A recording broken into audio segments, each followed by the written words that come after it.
এই ক্লে দিয়ে কেমন করে গাজর বানানো যায় সেটা দেখব। এরকম করে সুন্দর করে ধরে এরকম দাও, এই ঘষতে থাকো এরকম করে, এইভাবে গাজর হচ্ছে দেখো। এই গাজরের এই জায়গাটা একটু ডিপ করে দাও, সবুজ অংশটাকে নিয়ে এটাকে জাস্ট হচ্ছে একটু চাপটা করে দাও এইভাবে, এরকম করে সরু সরু করে কেটে দাও। এবার সুন্দর করে এই সরু সরু করে কাটতে হবে এরকম করে। এই এবার এই জায়গাগুলো এগুলো সরু করে দাও, এরকম করে ঘষে সুন্দর করে একটু সরু সরু রাউন্ড করে দাও এইভাবে।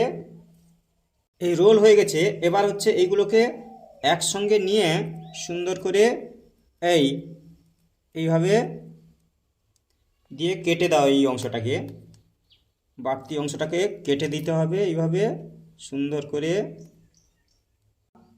এবার এই সবুজ অংশটা নিয়ে এখানে ভরে দাও, ঠিক আছে।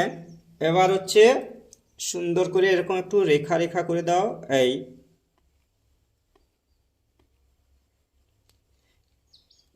এই সম্পূর্ণরূপে ক্যারট অর্থাৎ গাজর হয়ে গেল সুন্দর ক্লে দিয়ে। এইভাবে তোমরা ছোট্টরা এইভাবে সুন্দর সহজ পদ্ধতিতে তোমরা বাড়িতে বানাতে পারো।